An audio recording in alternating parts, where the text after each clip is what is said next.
72살 시어머니의 팔순 잔칫날, 며느리는 저를 홀로 남겨두고 가족 여행을 떠났습니다. 18억짜리 집에서 라면을 끓여 먹던 제게 SNS 속 가족 사진은 비수처럼 날아와 꽂혔죠. 하지만 그들은 몰랐습니다. 자신들이 발 딛고 선 그 집의 주인이 바로 저였다는 것을요. 제 마지막 선택을 끝까지 지켜봐 주세요. 내 나이 72, 박선자예요. 사람들은 나보고 이젠 쉴 때도 되지 않았냐고들 하지만 몸이라는 게 참 정직해서 평생을 움직여온 버릇이 어디 가질 않아요. 그래서 나는 오늘도 새벽같이 일어나 찬물에 얼굴을 씻고 집을 나섰어요. 우리 집은 마포구청역에서 멀지 않은 주택가에 있는데 여기서 15분만 부지런히 걸으면 망원시장이 나오거든요. 요즘 젊은 사람들은 다 핸드폰으로 장을 본다지만 나는 역시 내 눈으로 직접 보고 내 손으로 만져봐야 직성이 풀려요. 시장의 아침은 언제나 활기가 넘쳐요. 생선 가게 앞은 비릿한 바다 냄새로 싱그럽고 과일 가게에는 철마다 바뀌는 달콤한 향이 가득하죠. 어머니, 오늘 물건 좋아요. 하고 외치는 단골 총각의 목소리를 들으면 나도 덩달아 힘이 나는 것 같아요. 오늘은 아들 민준이가 좋아하는 갈치를 좀 사고 며느리가 그래도 입에 대는 애호박이랑 두부를 샀어요. 까만 비닐봉지가 양손에 묵직하게 들릴 때면 그래도 내가 가족들 밥은 굶기지 않는구나 싶어 마음 한구석이 든든해져요. 집으로 돌아오는 골목길은 조용해요. 다들 출근 준비로 바쁠 시간이죠. 이 3층짜리 집, 나와 먼저 간 영감이 마포 한복판에서 40년간 국밥을 팔아 한 층 올린 우리 인생이에요. 삐걱거리는 대문을 열고 들어서면 익숙한 내 집 냄새가 나를 반겨줘요. 나는 봉지를 내려놓고 허리부터 두드렸어요. 아이고, 뼈마디가 예전 같지가 않네요. 그래도 어떡해요. 아침은 차려야지. 쌀을 씻어 밥을 안 치고 어제 저녁부터 우려낸 멸치 육수에 된장을 풀어요. 보글보글 끓는 된장찌개 소리는 언제 들어도 정겨워요. 이게 바로 집밥 소리 아니겠어요. 아침 식사가 거의 다 준비될 때쯤 아들 내외가 각자 방에서 나와요. 올해 48빈 아들 민준이는 중견기업 과장인데 며느리 지연이는 45, 홍보팀장이라 그런지 항상 옷차림이 반듯하고 화장도 완벽하죠. 둘 다 좋은 직장에 다니니 남들이 보기엔 얼마나 부럽겠어요. 그런데 우리 집 식탁은 좀 이상해요. 지연이는 식탁에 앉아서도 손에서 스마트폰을 놓질 않아요. 뭐가 그리도 바쁜지 화면을 쓸어 올리는 손가락만 분주하죠. 내가 갓 지은 밥을 퍼주며 애미야, 밥 먹어라 하면 그제야 눈을 들어 건성으로 대답해요. 네, 어머님. 오늘 아침에도 그랬어요. 내가 시장에서 사온 갈치를 노릇하게 구워 식탁에 올리니 지연이가 나를 위아래로 훑어보더라고요.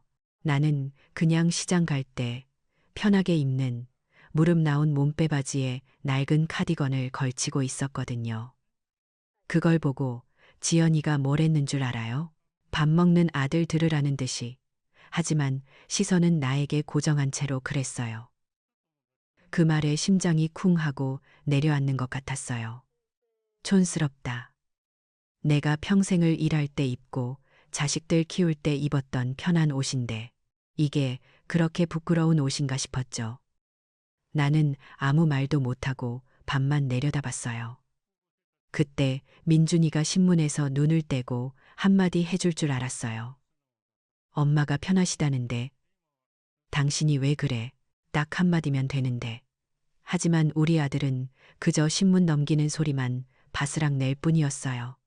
못 들은 척, 안 보이는 척.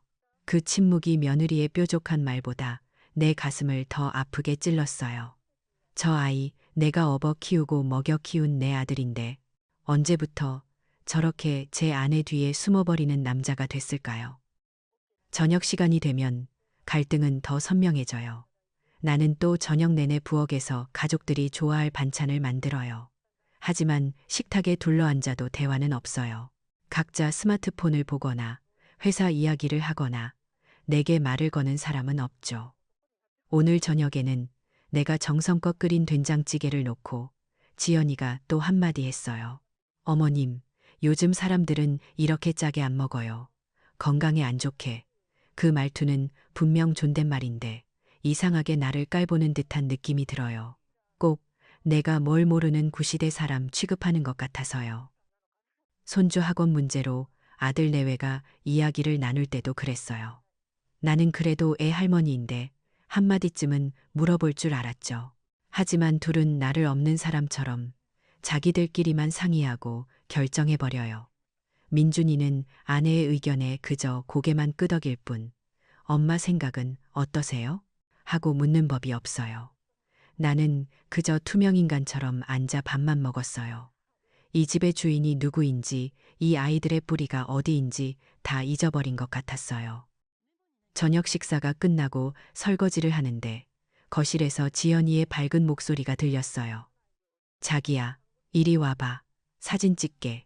나는 고무장갑을 낀 손을 멈추고 무심코 거실 쪽을 바라봤어요.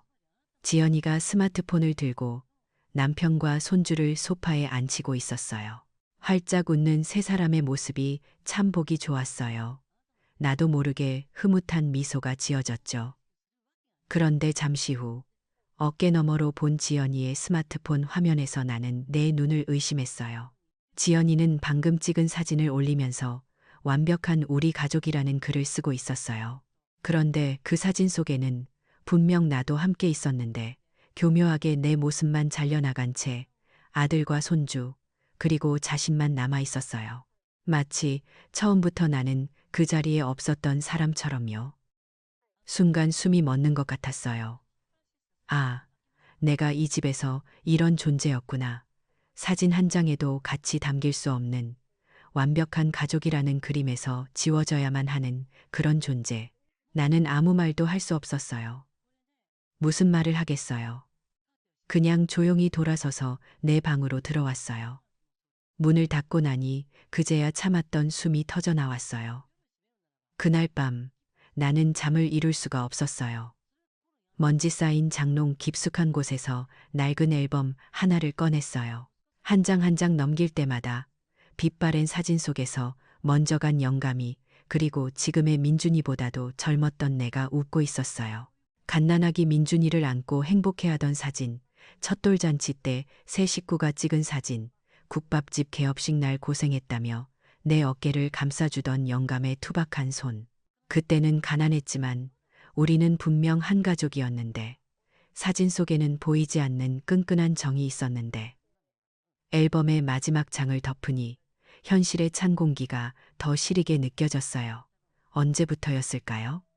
우리 가족 사이에 이 보이지 않는 균열이 생기기 시작한 게 나는 그저 자식들 행복만 바랐을 뿐인데 그 행복한 그림 속에 내 자리는 없다는 것을 오늘 밤에야 너무나도 선명하게 깨달아 버렸어요.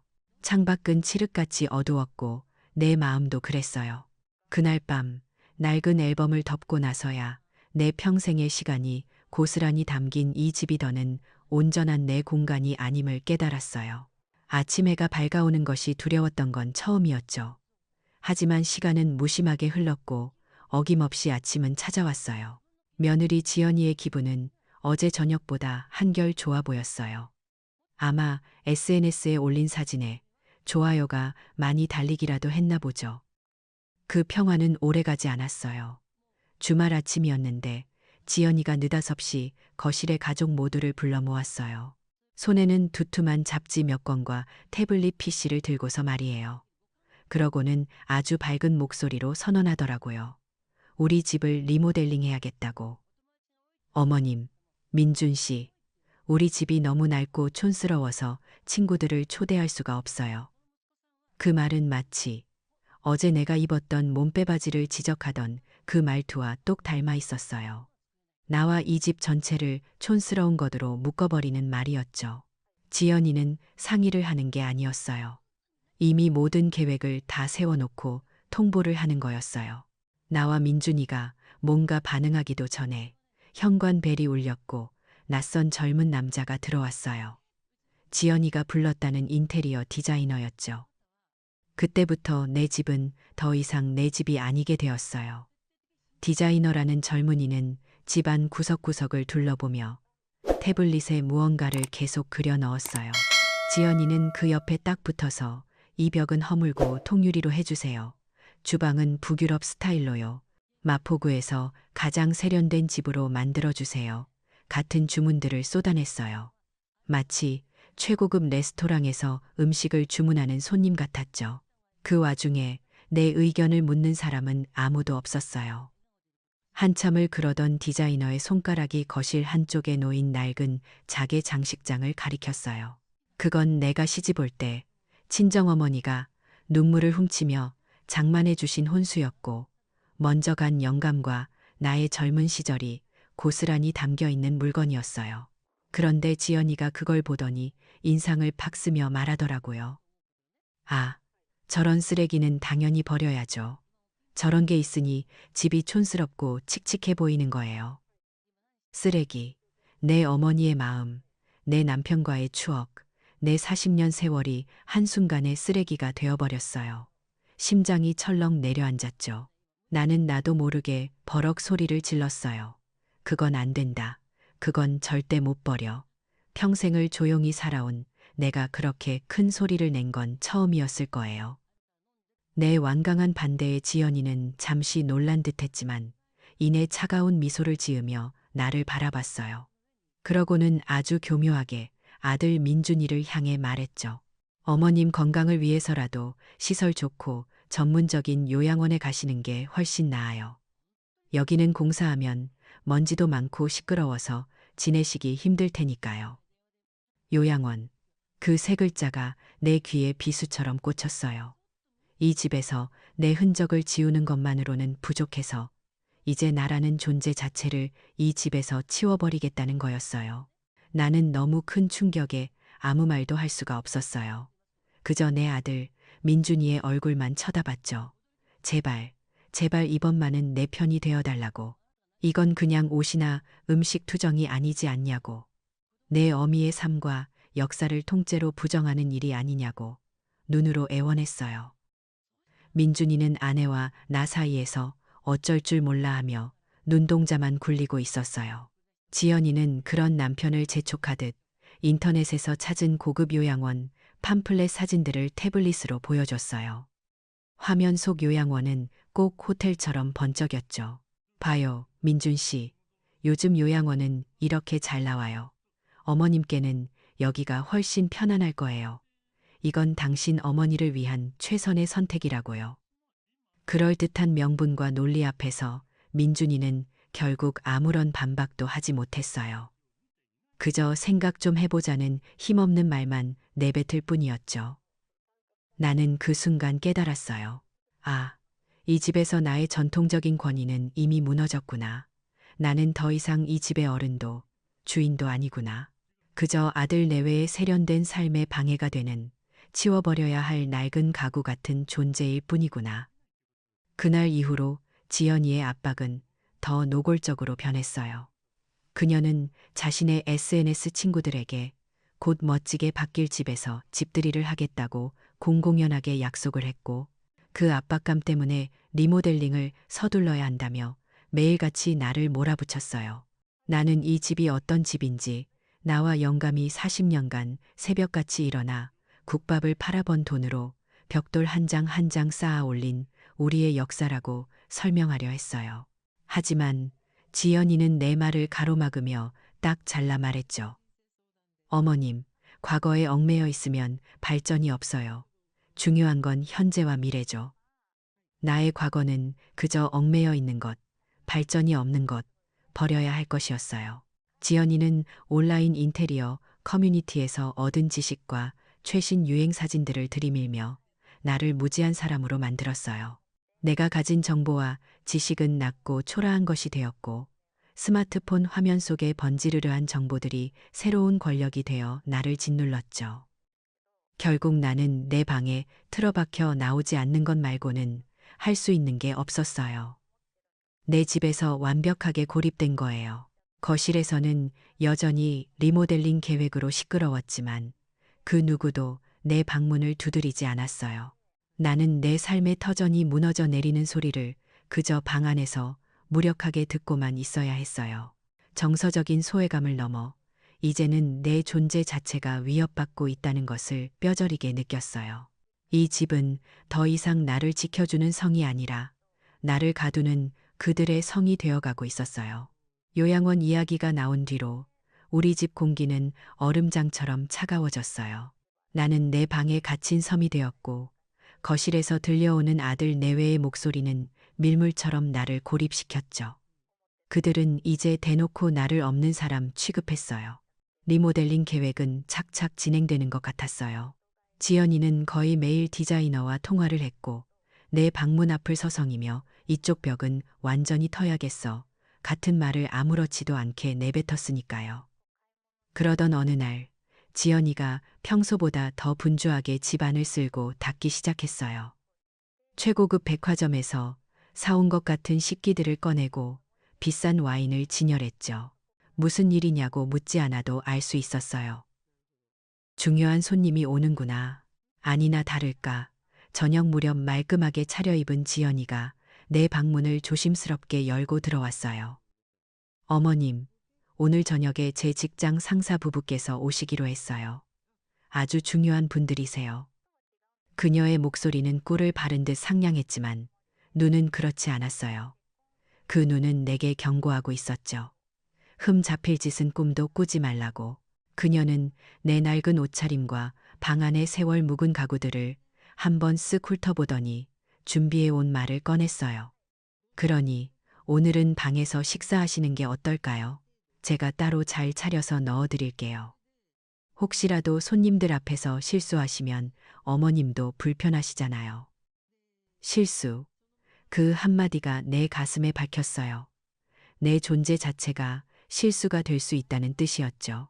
이 집의 안주인이었던 내가 이제는 손님들 눈에 띄면 안 되는 부끄러운 존재가 되어버린 거예요. 이건 부탁이 아니었어요. 사실상의 감금 명령이었죠. 내가 무슨 힘이 있겠어요. 나는 그저 고개만 끄덕였어요. 내 겉모습은 그렇게 순응적이었지만 속에서는 무언가가 무너져 내리고 있었어요. 저녁이 되자 현관문이 열리고 낯선 사람들의 웃음소리가 들려왔어요.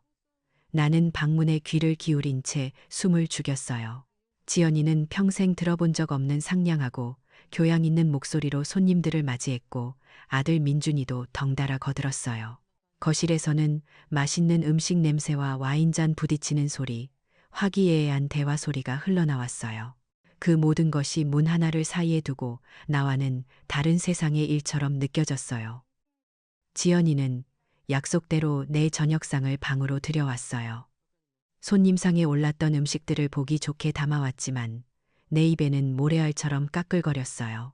음식을 씹는 내내 내 존재 자체가 이 집의 완벽한 이미지를 해치는 오점이라는 생각이 머릿속을 떠나지 않았거든요. 지연이는 손님들에게 나를 어떻게 소개했을까요? 아마 몸이 편찮으셔서 방에서 쉬고 계신다고 했겠죠. 아니면 아예 내 존재를 언급조차 하지 않았을지도 몰라요. 그렇게 한참을 앉아 있는데 지연이가 잠시 거실을 나와 베란다에서 통화하는 소리가 들려왔어요. 상대는 아마 옆집 이웃인 것 같았어요.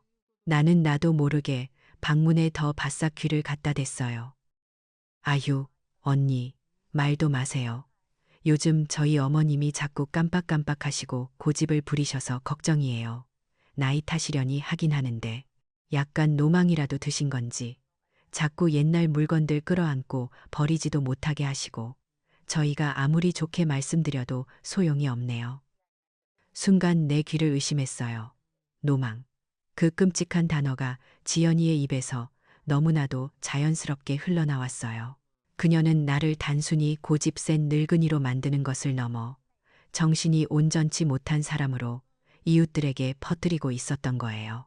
그래야 리모델링을 강행하고 나를 요양원으로 보내려는 자신의 계획에 정당성이 생기니까요.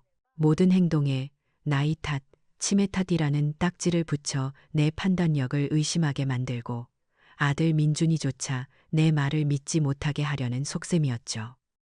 손님들이 돌아가고 난 뒤 지연이는 아주 만족스러운 얼굴로 뒷정리를 했어요. 그러고는 보란 듯이 스마트폰을 들고 SNS에 사진을 올렸죠. 성공적인 홈파티, 소중한 분들과 함께한 행복한 저녁. 사진 속에는 화려한 음식과 웃고 있는 세 식구의 모습만 담겨 있었어요.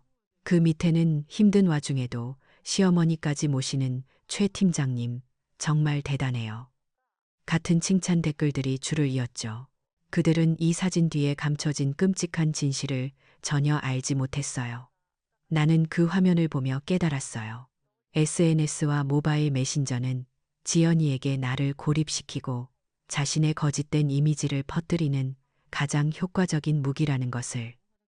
며칠 뒤 그 무기의 위력은 현실로 나타났어요. 아침에 쓰레기를 버리러 나갔는데 평소에는 살갑게 인사를 건네던 옆집 이웃이 나를 보고는 어색하게 고개를 돌려버렸어요.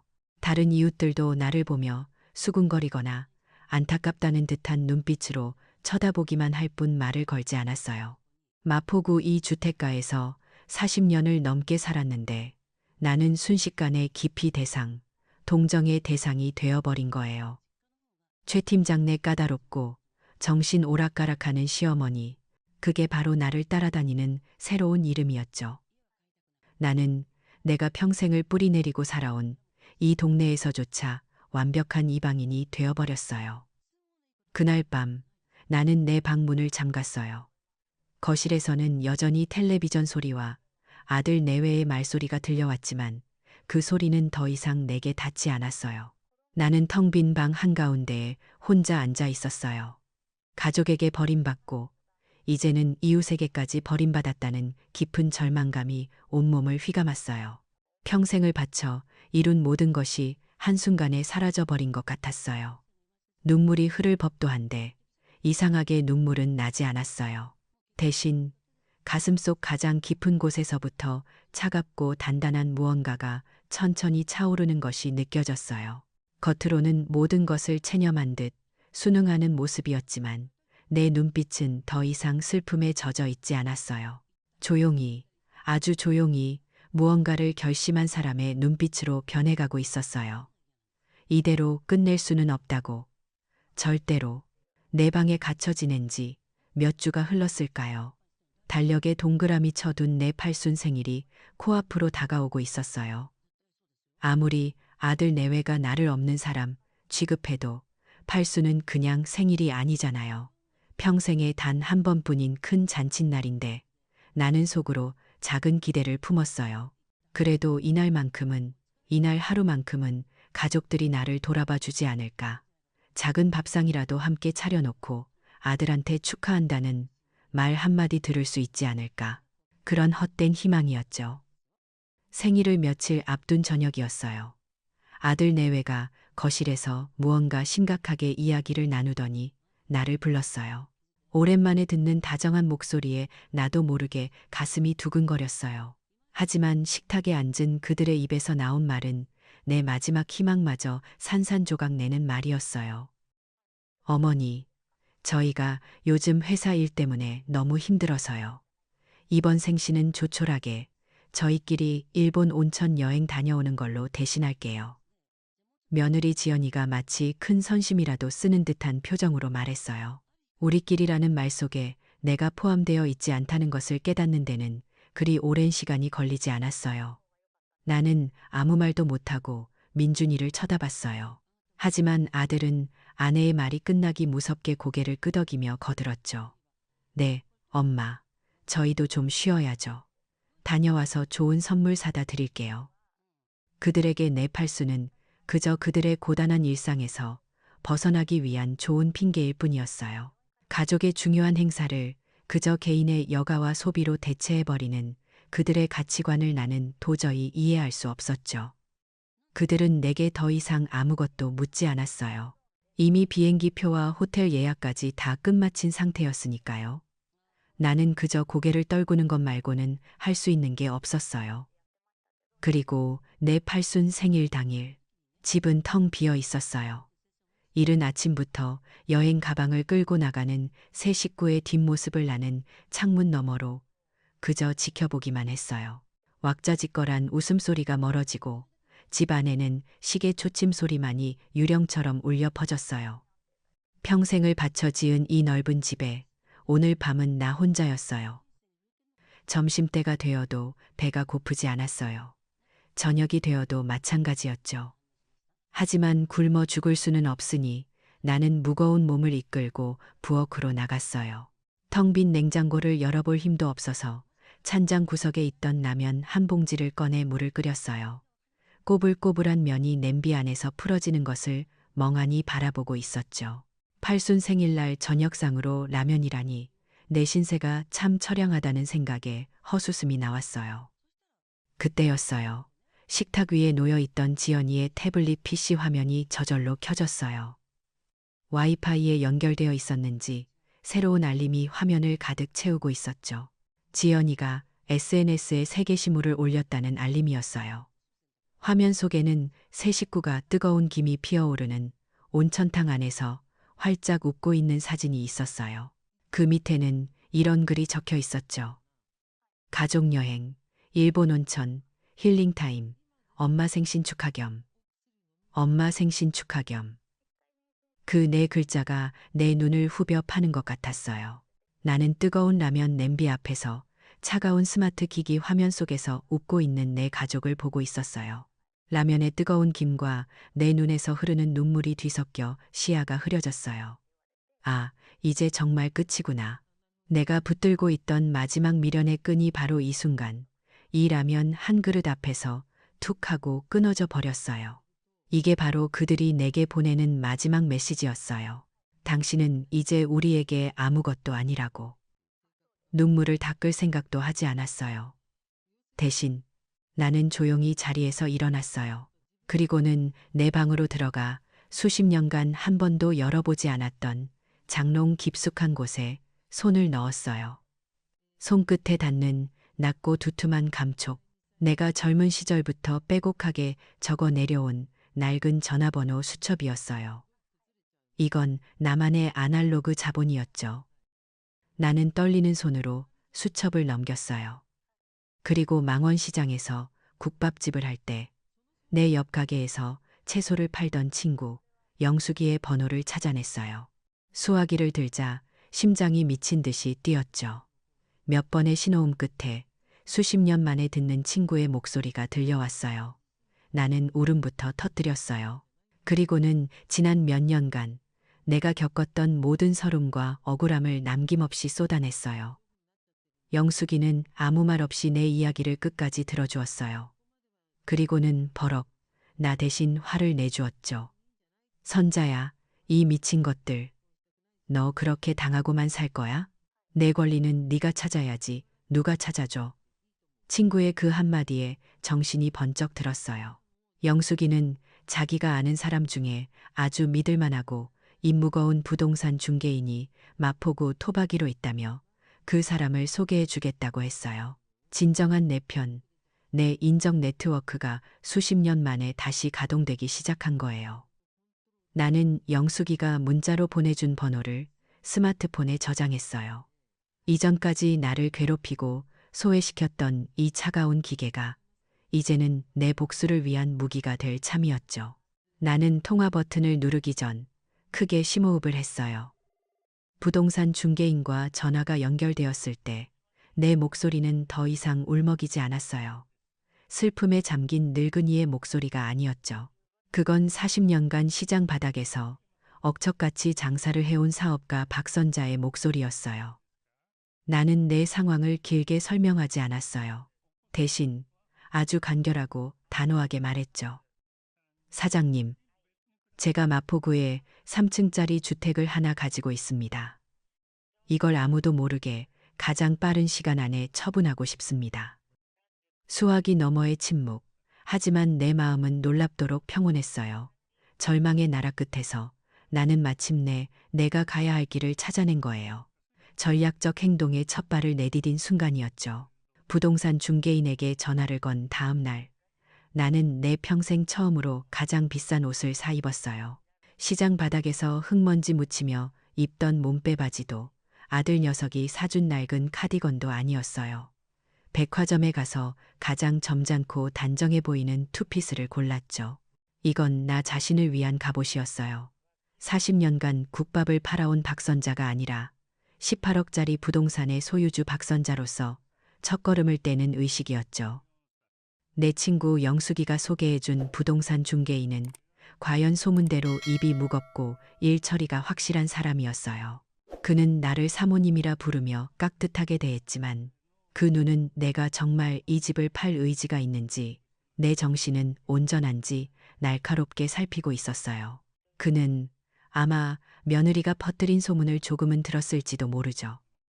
나는 그 앞에서 조금도 위축되지 않았어요. 오히려 40년간 수천 명의 손님을 상대하며 다져온 배짱이 튀어나왔어요. 나는 그에게 내 조건을 명확하게 제시했어요. 사장님, 저는 최고가를 받으려는 게 아닙니다. 첫째, 일주일 안에 모든 거래를 현금으로 끝낼 것. 둘째, 이 거래는 제 아들 내외는 물론 그 누구도 알아서는 안 됩니다. 이 두 가지를 지켜주실 수 있습니까? 내 단호한 태도에 중개인의 눈빛이 바뀌는 것을 느꼈어요. 그는 더 이상 나를 동정받아야 할 늙은이로 보지 않았죠. 그는 잠시 생각에 잠기더니 재개발을 전문으로 하는 현금 부자 투자자가 있다며 바로 연락을 취했어요. 일이 일사천리로 진행되기 시작했어요. 내 전문적 옹호자는 내 40년 장사 경험에서 나온 협상력을 존중해 주었고, 내 계획은 착실하게 현실이 되어 갔어요. 아들 내외가 일본에서 온천을 즐기며 SNS에 사진을 올리고 있던 그 닷새 동안 나는 내 인생의 가장 중요한 거래를 진행했어요. 은행에 가서 새로 비밀 계좌를 만들고 동사무소에 가서 인감증명서를 떼었죠. 그리고 계약 당일 나는 조금도 떨지 않았어요. 부동산 사무실에 마주 앉은 투자자 앞에서 나는 내 서류 가방에서 집문서, 즉 등기권리증과 인감도장을 꺼냈어요.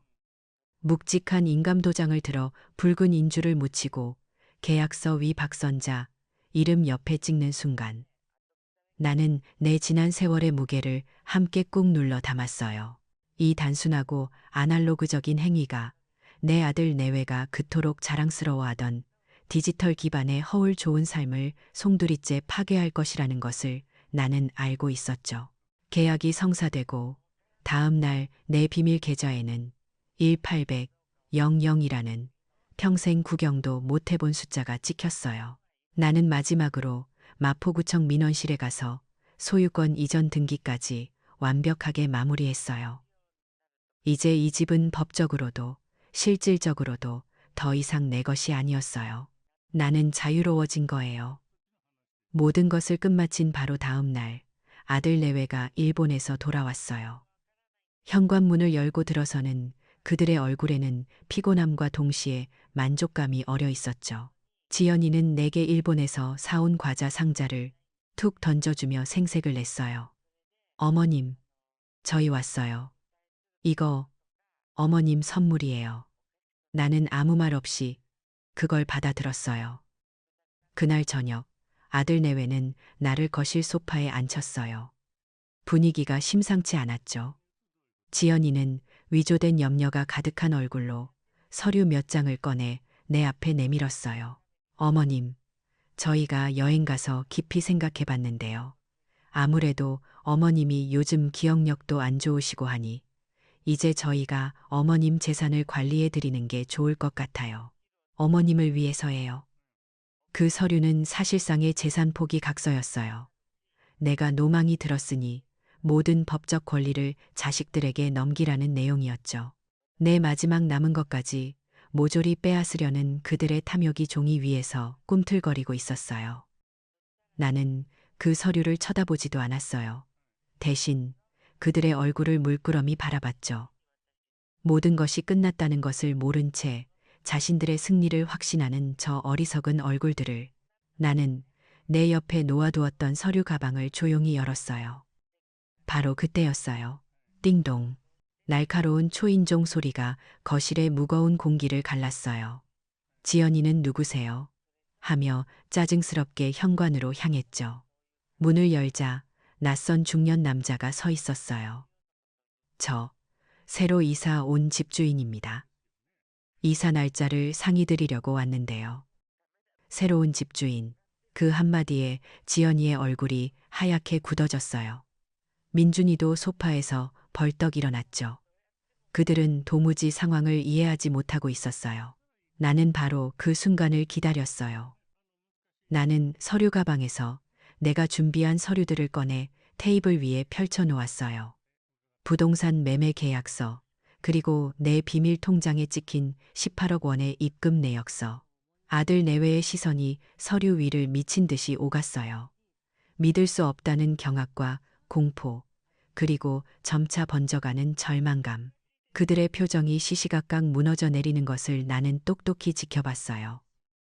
지연이가 거의 비명에 가까운 목소리로 내게 소리쳤어요. 이게 다 뭐예요? 어머님, 저희한테 상의도 없이. 나는 내 인생에서 가장 차갑고 조용한 목소리로 그들의 말을 잘랐어요. 상해? 내 집을 내가 파는데 누구랑 상의를 해야 하지? 나는 자리에서 일어나 경악으로 일그러진 아들 내외의 얼굴을 지나쳐 현관으로 걸어갔어요. 그리고 문 앞에 서서 이제는 내 집의 손님이 되어버린 그들을 향해 마지막 말을 건넸어요. 이 집은 이제 내 집이 아니다. 그리고 너희들은 당장 내 눈앞에서 사라져라. 내 한마디에 그들이 쌓아 올린 모든 것이 와르르 무너져 내렸어요. 그들의 완벽한 가정이라는 허상은 바로 내가 평생을 바쳐 지은 이 집 위에 세워진 것이었으니까요. 이제 그 기반이 사라졌으니 남은 것은 아무것도 없었죠. 나는 내 아들과 며느리의 텅 빈 눈동자 속에서 완전한 절망을 보았어요. 그리고 비로소 아주 길고 길었던 40년의 응어리가 풀려나가는 것을 느꼈어요. 내 마지막 말이 거실의 텅 빈 공기 속으로 흩어지고 한동안은 아무 소리도 들리지 않았어요. 아들 내외는 마치 시간이 멈춘 조각상처럼 그 자리에 얼어붙어 있었죠. 그들의 얼굴에는 충격, 불신, 그리고 뒤늦게 밀려오는 공포가 순서대로 스쳐 지나갔어요. 아마 평생을 살아오면서 단 한 번도 상상해 본 적 없는 현실이었을 거예요. 늘 그 자리에 당연하게 서 있던 집이 그들의 발밑이 꺼져버린 거죠. 가장 먼저 정신을 차린 건 며느리 지연이었어요. 그녀는 무릎을 꿇고 내게 기어오다시피 다가왔어요. 어머님, 제가 잘못했어요. 제가 정말 죽을 죄를 지었어요. 제발 용서해 주세요. 그토록 당당하고 거만하던 목소리는 간데없고 절박한 울음만이 터져 나왔죠. 아들 민준이도 그 옆에 따라 엎드렸어요.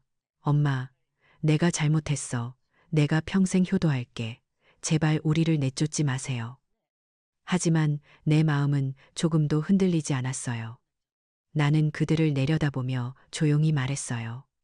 용서는 너희 스스로에게 해라. 너희가 나에게 무슨 짓을 했는지, 너희 스스로가 얼마나 끔찍했는지 뼈저리게 깨달을 때까지. 내 복수는 그들을 파괴하는 것이 목적이 아니었어요. 그들이 스스로를 성찰하게 만드는 마지막 가르침이었죠. 나는 더 이상 아무 말도 하지 않고 내 작은 짐가방 하나만 챙겨들고 그 집을 나섰어요. 내 평생이 담긴, 하지만 이제는 빈집이 되어버린 그곳을 뒤로하고서요. 나는 미리 구해둔 작은 오피스텔에서 새로운 삶을 시작했어요. 남양이라 햇살이 잘 들어오는 작지만 아늑한 공간이었죠. 그곳에는 더 이상 나를 촌스럽다고 핀잔 주는 사람도, 내 물건을 쓰레기 취급하는 사람도 없었어요. 오직 내가 좋아하는 것들로만 채워나갈 수 있는 온전한 내 공간이었죠. 며칠 뒤 아들 내외가 수소문 끝에 내 오피스텔로 찾아왔어요. 며칠 사이에 헬쑥해진 얼굴로 그들은 또다시 내 앞에 무릎을 꿇었어요. 작은 월세방으로 이사했다더군요. 그들은 눈물로 용서를 빌었지만 나는 냉정함을 잃지 않았어요. 일어나거라. 너희가 정말 잘못을 깨달았다면 나를 찾아올 게 아니라 너희 둘이서 새로운 삶을 어떻게 꾸려나갈지 고민해야지. 나는 관계 회복의 가능성을 완전히 닫지는 않았어요. 하지만 분명히 선을 그었죠. 지금은 아니라고. 너희의 성장을 지켜보겠다고. 내 이야기는 망원시장 친구 영숙이와 부동산 중개인을 통해 입소문처럼 퍼져나갔어요. 처음에는 그저 남의 집안 싸움 가십거리처럼 퍼지는가 싶었는데 이야기는 예상치 못한 방향으로 흘러갔어요. 마포구 주민센터의 사회복지사가 내 사연을 듣고 연락을 해온 거예요. 혹시 비슷한 처지에 있는 다른 어르신들을 위해 노년층의 재산권과 법률 상식에 대해 강좌를 한번 해줄 수 있겠냐고요. 처음에는 망설였어요. 내 부끄러운 치부를 남들 앞에 드러내는 것 같아서요. 하지만 그 생각을 바꿨죠. 나처럼 평생을 자식만 위해 살다가 모든 것을 빼앗길 위기에 처한 다른 누군가가 있다면 내 경험이 그 사람에게는 용기가 될 수도 있겠다고. 나는 용기를 내어 주민센터 강단에 섰어요. 그리고 내 이야기를 담담하게 풀어놓았죠. 내 경험을 공유하며 법이 우리 같은 늙은이들을 어떻게 지켜줄 수 있는지, 우리의 권리를 찾는 것이 왜 중요한지를 이야기했어요.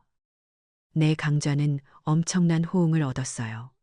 많은 어르신들이 눈물을 흘리며 내 이야기에 공감했고, 강좌가 끝난 뒤에도 자리를 뜨지 못하고 내게 상담을 요청했죠. 그날을 계기로 주민센터에서는 정기적인 노인 권리 찾기 지원 모임이 만들어졌어요. 그리고 내가 그 모임의 중심이 되었죠. 이것이 바로 내 삶에 찾아온 전설적인 변화의 시작이었어요. 나는 더 이상 무시당하고 소외된 늙은이가 아니었어요. 다른 사람에게 용기와 희망을 주는 존경받는 공동체의 어른이 된 거예요. 나는 이제 스마트폰으로 여행 정보를 검색하고 지원 모임 회원들과 단체 채팅방에서 소통해요. 한때 나를 고립시켰던 기술은 이제 세상을 연결하고 공동체를 만드는 따뜻한 도구가 되었죠. 그리고 나는 내 남은 인생을 온전히 나를 위해 쓰기로 결심했어요. 집을 판 돈의 일부인 5억 원을 떼어 세계 여행을 계획했죠. 평생 국밥집 주방과 집안에서만 살았던 내가 이제 더 넓은 세상을 보러 떠나는 거예요. 지금 나는 공항 라운지에 앉아 있어요. 잠시 후면 내 첫 여행지인 스위스로 가는 비행기가 떠나요. 창밖으로 보이는 거대한 비행기를 보니 내 가슴이 평생 처음 느껴보는 설렘으로 가득 차오르네요. 내 얼굴에는 이제 그늘 한 점 없어요. 오직 평화와 자유로움만이 가득하죠. 돌이켜보면 나를 그토록 아프게 했던 그 빈집은 내게 슬픔의 공간이었지만 역설적이게도 그 집을 비워내고 나서야 비로소 나는 새로운 삶으로 나아가는 문을 열 수 있었어요. 이제 정말 내 인생에 새로운 막이 오르는 거예요. 가족이라는 울타리가 때로는 나를 가두는 감옥이 될 수도 있어요. 진정한 독립은 그 낡은 문을 스스로 열고 나오는 용기에서 시작되죠. 자신을 온전히 존중할 때 비로소 잠겨 있던 새로운 세상의 문이 활짝 열리는 법이거든요. 모든 것은 나 자신에게서 비롯되는 거예요. 칠순효도 여행인 줄 알고 나선 공항길. 며느리는 제게 시어머니는 남이라며 차갑게 돌아섰습니다. 아들마저 외면한 그곳에서 저는 평생의 희생이 무너지는 고부 갈등의 비극을 마주했습니다. 하지만 내 집을 뺏으려던 15억 대출 음모를 알게 된 순간 저는 눈물 대신 제 존엄을 지키기로 결심했습니다. 가족이라는 이름으로 선을 넘은 그들에게 전하는 통쾌하고도 서늘한 마지막 인사. 끝까지 지켜봐 주세요. 제 손 좀 한번 보실래요? 마디마디가 굵어지고 손톱 밑엔 시커먼 때가 낀 영락없는 장사꾼 손이죠. 새벽 4시, 남들은 아직 단잠에 빠져 있을 그 시간에 저는 40년 동안 하루도 빠짐없이 시장으로 나갔어요. 시장통 구석, 비릿한 생선 냄새와 기름 쩐내가 진동하는 그 좁은 어묵 좌판이 제 인생의 전부였거든요. 뜨거운 기름솥 앞에서 튀김을 건져 올리다 댄 흉터들이 훈장처럼 남은 이 손으로 저는 우리 아들 진혁이를 키웠어요. 남편 없이 혼자 몸으로 아들을 번듯한 대기업 부장으로 만들어냈을 때 저는 세상 부러울 게 없었죠. 그 고생스러웠던 세월이 보상받는 기분이었으니까요. 오늘 아침은 그 어느 때보다 공기가 달게 느껴지더라고요. 시장 상인들이 다들 저를 보며 한마디씩 거들었거든요. 영자 씨, 드디어 비행기 타는 거냐며, 아들 잘 키워놓으니 호강한다며, 부러워하는 그 눈빛들이 어찌나 고소하던지. 네, 맞아요. 우리 진혁이가 저를 제주도 여행 보내준다고 했거든요. 칠순이 다 되어가도록 비행기 한 번 못 타본 어미가 안쓰러웠던지 며느리랑 셋이서 오붓하게 가족 여행을 가자고 하더라고요. 그 말이 어찌나 고맙고 기특하던지 며칠 밤을 설쳤는지 몰라요. 장롱 깊숙이 넣어뒀던 유행 지난 꽃무늬 블라우스도 꺼내 다림질하고 바퀴가 삐걱거리는 낡은 이민 가방에 짐을 챙기면서도 저는 콧노래가 절로 나왔어요. 그동안 고생하며 산 게 억울하지 않더라고요. 이제야 나도 남들처럼 가족끼리 여행도 가보고 웃으며 살아보는구나 싶었으니까요. 그렇게 부푼 가슴을 안고 도착한 인천공항은 정말 별천지더군요.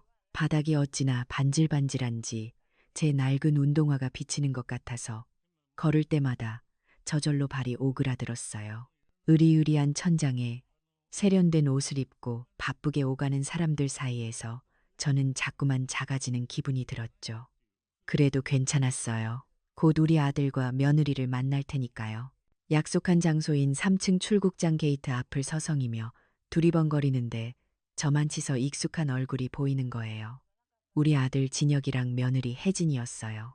반가운 마음에 한 걸음에 달려가려는데 순간 제 발이 바닥에 본드로 붙은 것처럼 딱 멈춰서고 말았어요. 두 사람 옆에 낯선 여자가 한 명 더 있었거든요. 아니, 낯설지 않았어요. 텔레비전 드라마에나 나올 법한 우아한 트위드 재킷에 명품 선글라스를 얹은 그 여자. 바로 며느리의 친정엄마인 안사돈이었어요. 혜진이가 그 안사돈의 팔짱을 꼭 끼고 까르르 웃고 있더라고요. 마치 연인처럼 다정해 보였죠. 우리 진혁이는 그 옆에서 짐카트를 밀며 땀을 뻘뻘 흘리고 있었고요. 순간 머릿속이 하얘지더라고요. 분명 우리 셋이 가는 여행이라고 들었는데 내가 날짜를 잘못 알았나? 아니면 안사돈도 같이 가기로 했는데 나한테 말을 안 한 건가? 별의별 생각이 다 스치는데 그래도 일단은 반가운 마음에 손을 흔들며 다가갔어요. 진혁아, 애미 왔다.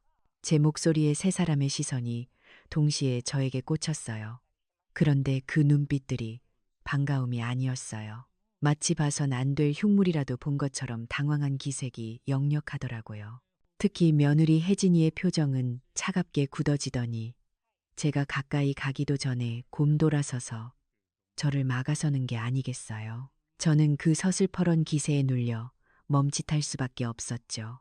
혜진이가 미간을 잔뜩 찌푸린 채 저한테 그러더라고요. 어머니, 여긴 웬일이시냐고요. 저는 너무 황당해서 말문이 막혔어요. 웬일이라니, 오늘 제주도 가기로 하지 않았냐고, 네가 며칠 전에 전화로 짐 싸놓으라고 하지 않았냐고 되물었죠. 그랬더니 며느리가 기가 차다는 듯이 코웃음을 치는 거예요. 그러면서 하는 말이 가관이었어요. 어머니, 착각하셨나 본데 우린 가족끼리 리프레시하러 온 거예요.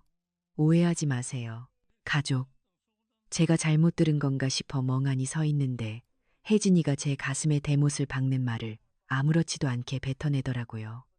솔직히 말하겠다면서요. 시어머니는 엄밀히 말하면 남 아니냐고, 촌수도 없는 남인데 어떻게 가족여행에 끼냐고 말이에요.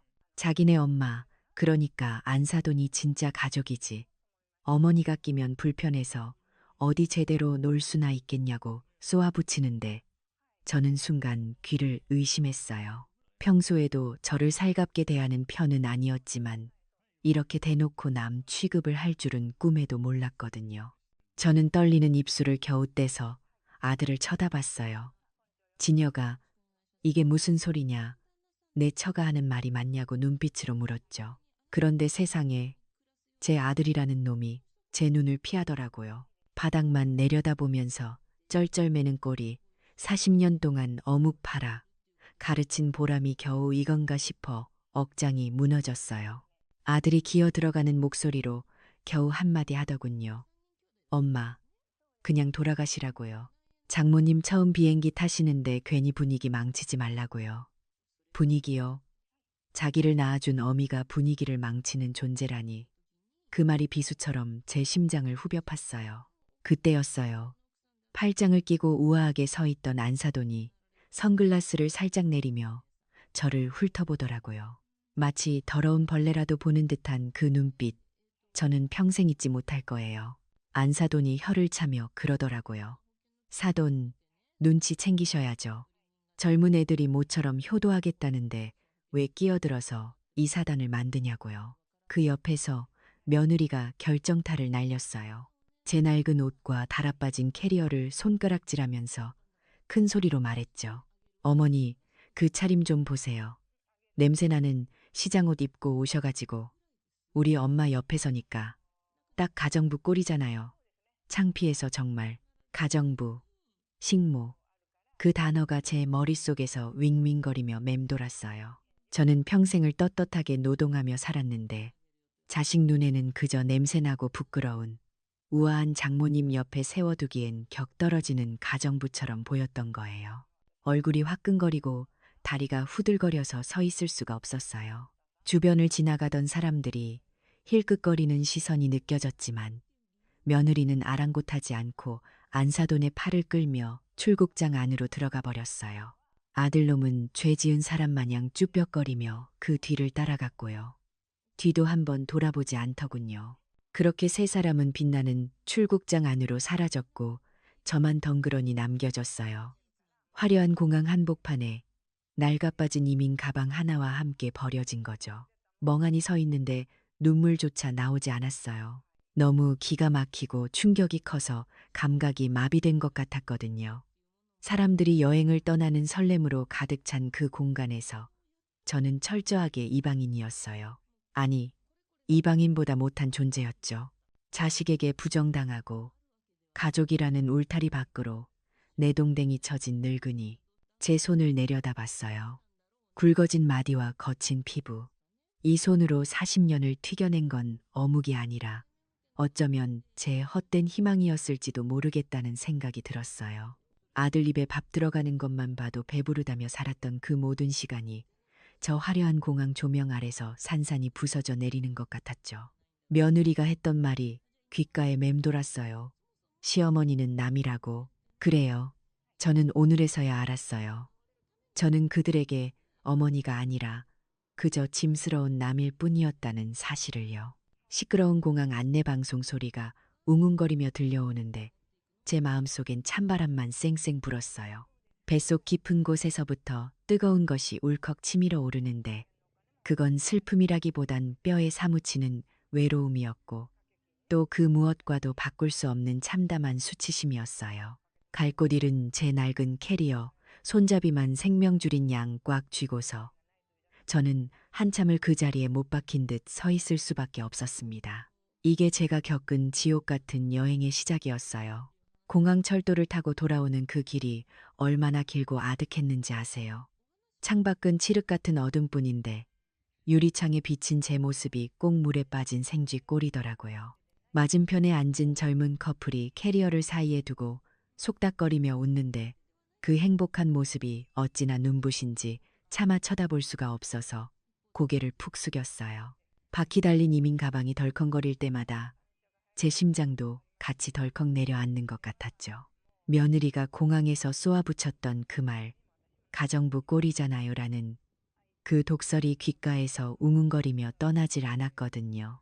옆자리에 앉은 사람이 조금만 부스럭거려도 혹시 내 냄새 때문에 그런가, 내 행색이 초라해서 피하는 건가 싶어 저도 모르게 몸을 잔뜩 웅크리게 되더라고요.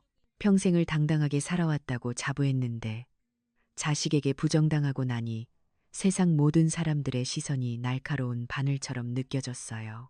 집에 도착해서 현관문을 여는데 그 익숙하던 공기가 어찌나 낯설고 차갑던지 마치 아무도 살지 않는 폐가에 들어선 기분이었어요. 신발장엔 아들 구두와 며느리 부츠가 없어서 냥하고 거실엔 그들이 떠나기 전 급하게 챙기다만 옷가지 몇 개가 널브러져 있었죠. 불을 켤 생각도 못하고 소파에 털썩 주저앉았는데 그제야 참고 참았던 한숨이 터져 나오더군요. 제주도 가서 입으려고 챙겼던 꽃무늬 블라우스를 가방에서 꺼내는데 그걸 보니 기가 막혀서 웃음이 나더라고요. 이게 뭐라고 밤새 다림질을 했을까? 이게 뭐라고 시장 사람들한테 그렇게 자랑을 했을까? 싶어서요. 잠이 올 리가 있나요? 뜬 눈으로 밤을 새우다 물이라도 한 잔 마시려고 거실로 나왔어요. 텅 빈 집안을 서성거리다 무심결의 아들 녀석 서재 문을 열었죠. 진혁이가 승진했을 때 제가 큰맘 먹고 사준 원목 책상이며 벽 한쪽을 가득 채운 책장. 다 제 피땀 어린 돈으로 해준 것들이라 볼 때마다 뿌듯했었는데 오늘따라 그 방이 유난히 스산해 보이더군요. 책상 위를 손으로 쓸어보며 옛날 생각을 했어요. 우리 진혁이 여기서 밤새워 공부해서 대학 가고 취직했지. 그때만 해도 나한테 엄마 호강시켜줄게. 입버릇처럼 말했었는데 그런 생각을 하며 책장 쪽으로 다가가 책 한 권을 무심코 뽑아들었는데 책 사이에 끼워져 있던 두툼한 서류 봉투 하나가 툭 하고 바닥으로 떨어지는 거예요. 평소 같으면 아들 물건에 손대면 안 된다고 생각해서 얼른 제자리에 꽂아뒀을 텐데 그날따라 묘하게 가슴이 두근거리더라고요. 마치 누군가가 제 등을 떠밀며 이걸 꼭 봐야 한다고 속삭이는 것 같은 그런 싸한 느낌이 있잖아요. 떨리는 손으로 봉투를 집어들었는데 겉면엔 아무것도 적혀 있지 않았어요. 봉투 입구를 열고 안에 든 서류들을 꺼내는 순간 저는 제 눈을 의심할 수밖에 없었어요. 가장 먼저 눈에 들어온 건 부동산 매매 위임장이었어요. 네, 바로 제가 지금 살고 있는 평생 생선 비린내 맡아가며 마련한 이 강남 아파트를 처분하겠다는 위임장이었죠. 그런데 매도인란에 찍힌 도장이 분명 제 인감 도장인데 저는 제 인감을 안방 장롱 깊숙한 곳 금고에 넣어두고 꺼낸 적이 없거든요. 자세히 보니 인주 색깔이 미묘하게 다르고 글씨체도 아주 조금 어색하더라고요. 세상에 자식놈이 어미 몰래 인감 도장을 위조해서 집을 팔아치울 준비를 해놨던 거예요. 손이 덜덜 떨려서 종이를 쥐고 있을 수가 없었어요. 이게 꿈인가 싶어 볼을 꼬집어봐도 아프기만 하고 눈앞의 글자들은 사라지질 않더군요. 그 다음 장을 넘기니 더 기가 막힌 게 나왔어요. 대출 승인 약정서였는데 대출 금액이 무려 15억 원이나 되더라고요. 채무자는 제 아들 강진혁, 그리고 담보물은 당연히 이 집이었고요. 대출 목적란을 보니 사업 운영 자금이라고 되어 있는데 그 옆에 작게 메모된 글씨가 혜진이 글씨체였어요. 스파 리뉴얼 및 부채 상환. 며느리가 강남에서 잘 나가는 뷰티 스파 운영한다고 그래서 벤츠 타고 다니고 명품 입고 다닌다고 자랑했었는데 알고 보니 그게 다 빚 좋은 개살구였던 거예요. 적자가 나서 망해가는 가게를 메우려고 시어머니가 평생 모은 전 재산인 이 집을 홀라당 집어삼킬 작정을 했던 거죠. 제주도 여행은 효도가 아니라 제가 집을 비운 사이에 이 대출 서류를 처리하고 집을 팔아버리려는 말 그대로 저를 집 밖으로 유인하기 위한 미끼였던 거예요. 심장이 쿵쿵 뛰다 못해 터져버릴 것 같아서 가슴을 쥐어뜯으며 마지막 서류를 확인했어요. 화려한 색감의 팜플렛이었는데 표지엔 행복한 노후, 자연과 함께하는 삶이라고 적혀 있더군요. 요양원 홍보물이었어요. 그런데 위치가 경기도 저기 북쪽 끝, 차도 잘 안 다니는 외진 산골짜기에 있는 곳이더라고요. 시설 사진을 보니 으리으리한 이름과 다르게 컨테이너 박스 몇 개 가져다 놓은 것처럼 허름하기 짝이 없었고요. 가격표엔 빨간 펜으로 동그라미가 쳐져 있었는데 그곳에서 제일 싼 다인실 요금이었어요. 그리고 그 팜플렛 사이에 끼워져 있던 포스트잇 한 장. 그걸 보는 순간 저는 그 자리에 털썩 주저앉고 말았어요. 며느리 혜진이가 아들에게 남긴 메모였죠. 자기야, 이번 여행 다녀와서 집 정리 바로 하고 어머니 입원시키면 됨. 어차피 치맥이 있다고 하면 받아줘. 짐은 최소한으로 싸서 보내. 옷 많아봤자 짐만 돼. 짐은 최소한으로. 그 6글자가 제 목을 조르는 것 같았어요. 그들에게 저는 어머니가 아니었어요. 가족도 아니었고요. 그저 돈 안 되는 짐짝, 빨리 치워버려야 할 쓰레기, 15억 빚을 갚기 위해 폐기 처분해야 할 대상일 뿐이었던 거예요. 공항에서 저를 버리고 가면서 며느리가 했던 말이 다시 떠올랐어요. 시어머니는 남이잖아요. 그 말은 단순히 정이 없다는 뜻이 아니라 필요 없으면 언제든 내다 버릴 수 있다는 무서운 선언이었던 거죠. 바닥을 치며 통곡이 터져 나왔어요. 진혁아, 네가 어떻게 나한테 이럴 수 있니? 네가 똥기저귀 찰 때부터 대학 졸업 가운 입을 때까지 내가 이 손이 닳도록 어묵 튀겨서 너 먹이고 입혔는데 내 놈 성공시키려고 나는 내 입에 들어가는 밥 한 톨도 아까워하며 살았는데 너는 나를, 내 어미를 고작 며느리 빚 갚는 담보물로 팔아넘기려 했구나. 그것도 모자라 멀쩡한 어미를 치매 환자 취급해서 저 산골짜기 요양원에 가둬버리려고 했구나. 서재 바닥에 엎드려 짐승처럼 울부짖었어요. 배신감이라는 단어로는 부족했어요. 이건 영혼이 난도질당하는 고통이었으니까요. 차라리 공항에서 사고라도 당해서 죽었더라면 이 끔찍한 진실은 몰랐을 텐데 왜 살아서 돌아와서 이 꼴을 보게 된 건지 원망스럽기까지 하더라고요. 내 인생 전부라고 믿었던 아들이, 나의 가장 큰 자랑이었던 그 아들이 사실은 내 등에 칼을 꽂을 준비를 하고 있었다는 사실이 너무나 끔찍해서 숨을 쉴 수가 없었어요. 눈물 콧물로 범벅이 된 채 서류들을 다시 움켜쥐었어요. 위조된 인감도장 자국이 제 피눈물처럼 붉게 번져 보이더군요. 제가 흘린 40년의 땀방울이 고작 이 종이 쪼가리 몇 장에 팔려 나갈 뻔했다니. 텅 빈 집안에 제 울음소리만 공허하게 메아리쳤지만 아무도 대답해주는 이는 없었어요. 그렇게 지옥 같은 새벽이 밝아오고 있었죠. 제 인생의 가장 잔인한 아침이 말이에요. 밤새 꺼이꺼이 울다 지쳐 잠이 든 건지 기절을 한 건지 모르겠어요. 눈을 떠보니 거실 창으로 희뿌연 새벽빛이 스며들고 있더라고요. 습관이라는 게 참 무서워요.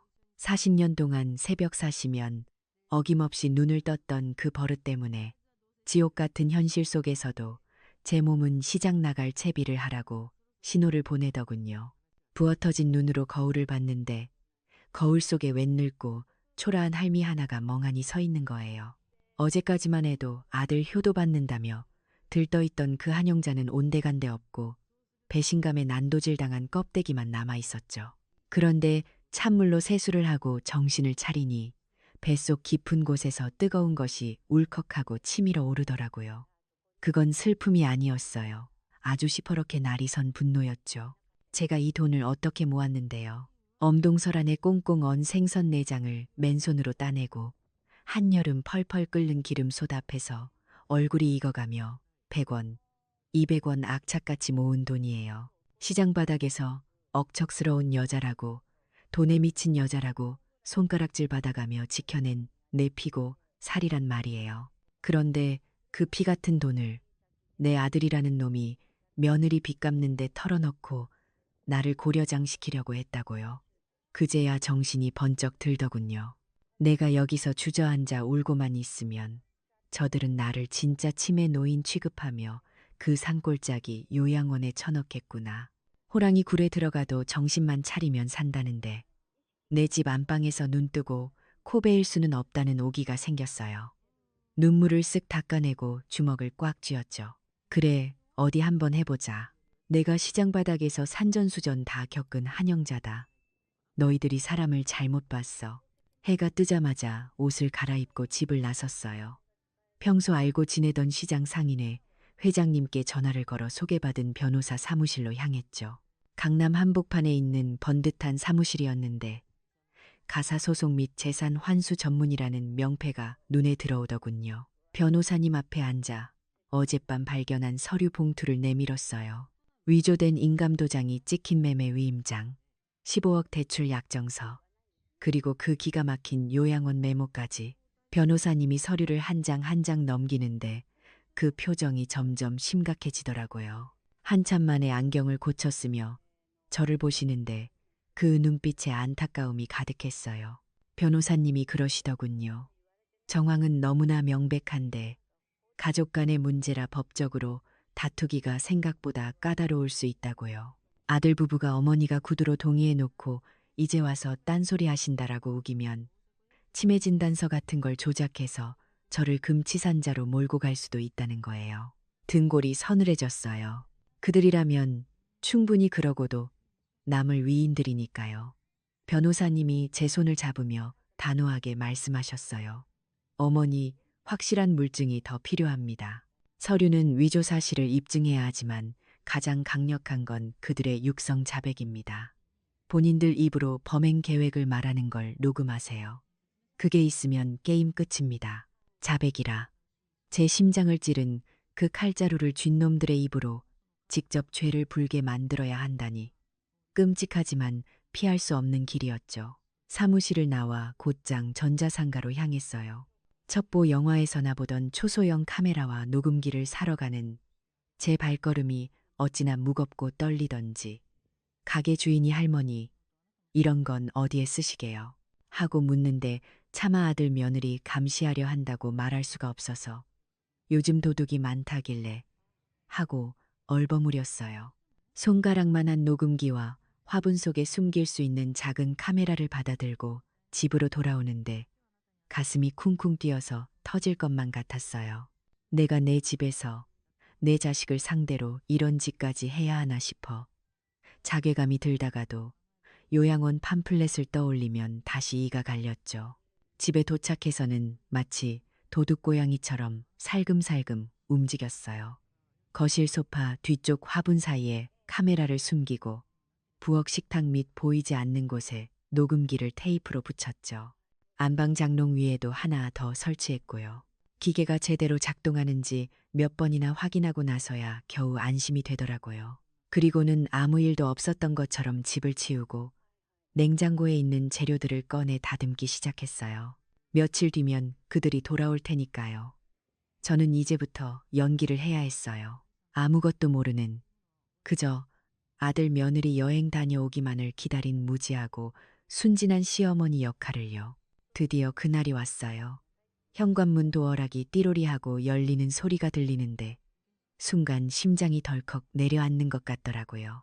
하지만 저는 심호흡을 한번 크게 하고 입꼬리를 억지로 끌어올렸어요. 어머니, 저희 왔어요. 뻔뻔하게 웃으며 들어오는 며느리 혜진이와 아들 진혁이 그리고 그 뒤에 안사돈까지 세 사람 얼굴이 제주도 햇볕에 그을려 아주 번질번질하더군요.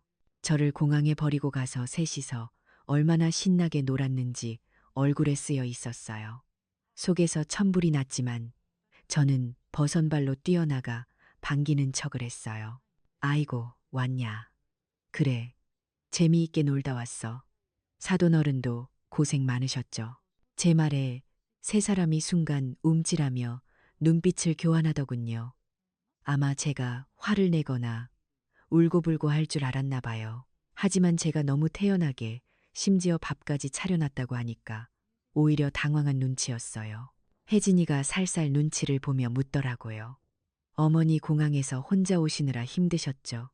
저희가 비행기 시간 때문에 어쩔 수 없이 그 가증스러운 변명에 구역질이 나올 뻔했지만 저는 손을 휘저으며 웃어 넘겼어요. 아유, 괜찮다. 내가 촌늙은이라 눈치가 없었지. 사돈이랑 오붓하게 시간 보내라고 내가 빠져준 게 잘한 거지 뭐. 밥이나 먹자. 식탁에 둘러앉아 제가 끓인 된장찌개를 떠먹는 그들의 모습을 보는데 정말 인간이 아니구나 싶었어요. 어미를 속이고 집을 팔아먹을 궁리를 하면서 그 어미가 차려준 밥이 목구멍으로 넘어갈까요? 안사돈은 한술 더 떠서 역시 사돈 손맛이 좋네요. 가정식 백반집 해도 되겠어 하며 비아냥거리는 투로 칭찬을 하더군요. 저는 속으로 칼을 갈며 과일을 깎아오겠다며 부엌으로 들어갔어요. 이제부터가 진짜 승부였어요. 저는 쟁반에 사과와 배를 담아들고 칼을 쥐었어요. 그리고 부엌 싱크대 물을 세게 틀어놓는 척하며 살짝 잠그고 거실 쪽으로 귀를 기울였죠.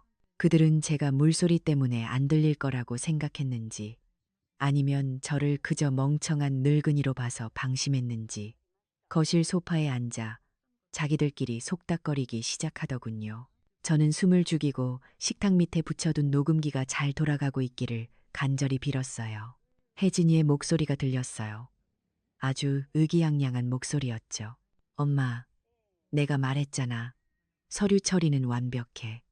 그 늙은이 인감도 내가 다 손봐놨어.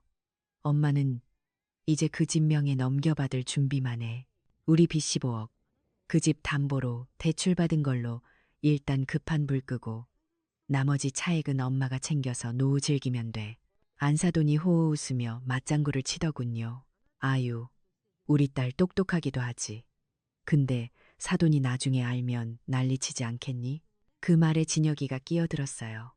제 아들놈 목소리가 들리는데 피가 거꾸로 솟는다는 게 뭔지 알겠더군요. 그래서 엄마 요양원 알아봤잖아. 혜진아, 근데 거기 너무 싼데 아니야. 시설이 좀 그렇던데. 아들놈이 일말의 양심이라도 있어서 걱정하는 줄 알았어요. 그런데 그게 아니더라고요.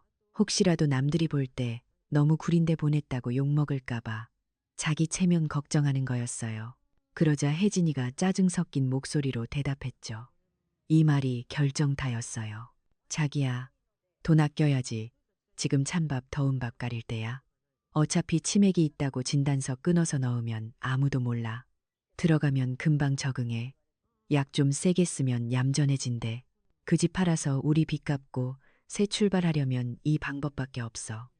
당신도 동의했잖아? 그래. 뭐, 어쩔 수 없지. 엄마도 이제 쉴 때 됐으니까. 아들의 그 마지막 한마디. 어쩔 수 없지. 그 말이 제 가슴을 정통으로 뚫고 들어왔어요. 손에 쥐고 있던 과도 끝이 덜덜 떨리더군요. 당장이라도 뛰쳐나가서 이 천하의 불효자식들아 하고 소리치며 상을 엎어버리고 싶었어요. 하지만 저는 이를 악물고 참았어요. 녹음기는 돌아가고 있었고 방금 그들의 대화는 그 어떤 변명으로도 빠져나갈 수 없는 완벽한 자백이었으니까요. 부엌 싱크대 앞에 서서 떨리는 손으로 사과를 깎는데 사과 껍질이 아니라 제 마음의 껍질이 벗겨져 나가는 것 같았어요. 붉은 사과 껍질이 툭툭 끊어져 바닥으로 떨어지듯 제 아들에 대한 마지막 미련도 가족이라는 헛된 희망도 바닥으로 곤두박질 쳤죠. 저는 깊은 숨을 내쉬며 녹음기가 있는 쪽을 쳐다봤어요. 빨간 불빛은 보이지 않지만 그 작은 기계가 제 비명 대신 저들의 죄를 낱낱이 삼키고 있다는 걸 알았죠. 과일 접시를 들고 거실로 나가는 제 얼굴엔 더 이상 슬픔 따위는 없었어요. 대신 그 자리엔 40년 동안 시장 바닥에서 살아남은 그 독하고 질긴 장사꾼 한영자의 서늘한 미소만이 걸려 있었죠. 과일 먹자. 아주 달고 맛있게 익었어. 제 목소리가 조금도 떨리지 않는 걸 보고 저 스스로도 놀랐어요. 이제 사냥 준비는 끝났습니다. 내 집, 내 돈, 그리고 내 남은 인생 단 하나도 뺏기지 않을 겁니다.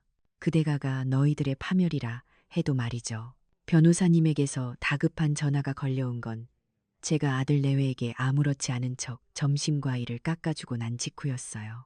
방에 들어와서 전화를 받았는데 변호사님 목소리가 평소와 다르게 아주 들떠 있더라고요. 어머니, 지금 당장 제가 보내드린 링크 한번 눌러보시라고 하늘이 어머니를 돕는 것 같다고 하시면서요. 무슨 일인가 싶어 떨리는 손으로 스마트폰을 켜고 카카오톡으로 온 링크를 눌렀죠. 화면이 바뀌고 영상 하나가 재생되는데 저는 숨이 턱 막히는 줄 알았어요. 영상 속 배경은 며칠 전 그 지옥 같았던 인천공항 출국장이었어요. 누군가 기둥 뒤나 의자 같은 데서 몰래 찍은 것 같더라고요. 화면은 조금 흔들렸지만 그 속에 담긴 상황은 너무나 선명했죠.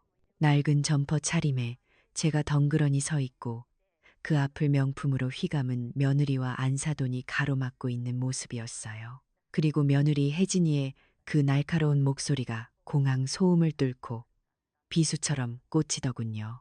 시어머니는 엄밀히 말하면 남이잖아요. 우리 엄마가 진짜 가족이죠. 그 말이 스피커를 타고 흘러나오는데 다시 들어도 온몸의 피가 거꾸로 솟는 것 같았어요. 그 영상을 올린 사람은 아마 그날 공항에 있던 젊은 학생이나 유튜버였나 봐요. 영상 제목부터가 아주 자극적이었죠. 공항에서 시어머니를 가정부 취급하고 버리고 간 강남 며느리 인성 실화냐. 영상 하단에는 자막까지 달려 있었어요. 며느리가 제 행색을 보며 가정부 꼴이라고 비웃는 장면에서는 빨간색 궁서체 자막으로 폐륜의 현장이라고 적혀 있더군요. 그리고 아들놈이 쩔쩔매며 저를 외면하고 자기 장모만 챙겨서 떠나는 뒷모습까지 고스란히 찍혀 있었죠. 마지막에 제가 멍하니 홀로 남겨진 장면에서는 슬픈 음악이 깔리는데 제가 봐도 화면 속의 늙은 여자가 너무 처량해서 눈물이 핑 돌 지경이었어요. 그런데 정말 놀라운 건 조회수였어요. 제가 처음 봤을 때 이미 50만 회를 넘어가고 있었거든요. 변호사님 말로는 이게 지금 인터넷 커뮤니티랑 SNS에서 난리가 났대요. 실시간 인기 동영상에 올라가면서 조회수가 미친 듯이 올라가고 있다고요. 손가락을 떨며 댓글창을 열어봤는데 세상에 댓글이 수천 개가 넘게 달려 있었어요. 하나하나 읽어내려가는데 가슴 한구석이 뻥 뚫리는 기분이 들더라고요. 저게 사람이냐? 짐승만도 못한 것들. 키워준 은혜를 저런 식으로 갚네. 천벌 받을 거다. 저 할머니 뒷모습 너무 슬프다. 우리 엄마 생각나서 눈물남. 저 며느리 누군지 반드시 찾아내야 한다. 얼굴도 모르는 수만 명의 사람들이 저를 대신해서 화를 내주고 있었어요. 저는 그동안 제가 못나서, 제가 아들 교육을 잘못 시켜서 이런 일을 당하는 거라고 자책하고 있었거든요. 그런데 사람들이 말해주더라고요. 이건 당신 잘못이 아니라고, 저들이 잘못된 거라고요. 그 수많은 댓글들이 마치 저를 감싸 안아주는 거대한 방패처럼 느껴졌어요. 그 중에는 저 할머니 표정이 너무 망연자실해 보여서 마음이 찢어진다는 글도 있었는데 그 글을 보고 저도 모르게 소리 죽여 울었어요. 내 아픔을 알아주는 사람이 세상에 이렇게나 많구나 싶어서요. 그때부터 상황은 걷잡을 수 없이 흘러갔어요. 이른바 네티즌 수사대라고 하던가요. 그 사람들의 능력은 정말 무시무시하더군요. 영상 속에서 며느리가 들고 있던 쇼핑백 로고, 아들이 입고 있던 양복깃의 회사 배지, 심지어 안사돈이 했던 귀걸이, 브랜드까지 샅샅이 분석해서 신상을 털기 시작한 거예요. 불과 몇 시간 만에 며느리가 강남에서 운영하는 루체 스파라는 상호명이 댓글에 올라오더니 곧이어 그 스파의 홈페이지 주소, 며느리 인스타그램 계정까지 싹 다 공개되어 버렸죠. 변호사님이 실시간으로 상황을 중계해 주셨어요. 지금 며느리 스파 홈페이지는 접속자가 폭주해서 서버가 다운됐고 포털 사이트 지도 리뷰에는 별점 테러가 이어지고 있다고요. 여기가 시어머니 고려장 시키려던 그 며느리 가게인가요? 인성이 저런데 서비스가 좋겠냐? 불매운동합니다. 같은 댓글이 1분에도 수십 개씩 달린다고 했어요. 어디 그뿐인가요? 아들 진혁이의 회사 이름도 밝혀져서 회사 게시판이 마비될 지경이라고 하더군요. 대기업 부장이라는 사람이 제 어미를 공항에 유기하냐며 이런 부도덕한 직원을 고용하는 게 회사 이미지에 맞냐는 항의가 빗발친다는 거예요. 방 안에서 이 모든 상황을 지켜보며 저는 전율을 느꼈어요. 제가 준비한 녹음기와 위조 서류가 법정에서 쓸 칼이라면 이 여론은 저들을 사회적으로 단두대에 세울 거대한 파도였죠. 저는 이 파도에 기꺼이 올라타기로 결심했어요. 변호사님께 그랬죠.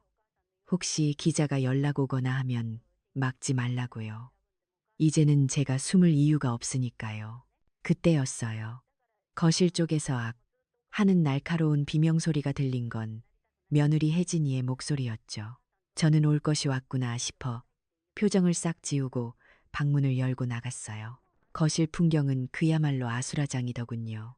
며느리는 소파에 주저앉아 스마트폰을 들고 사시나무 떨듯 떨고 있고 아들 진혁이는 얼굴이 하얗게 질린 채 어딘가로 계속 전화를 걸고 있었는데 아마 회사인 것 같았어요.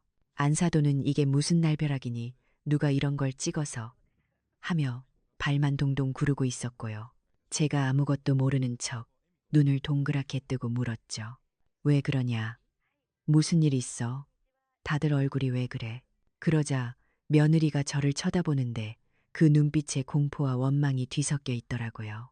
평소 같으면 저한테 쏘아붙였겠지만 지금은 그럴 정신도 없어 보였어요.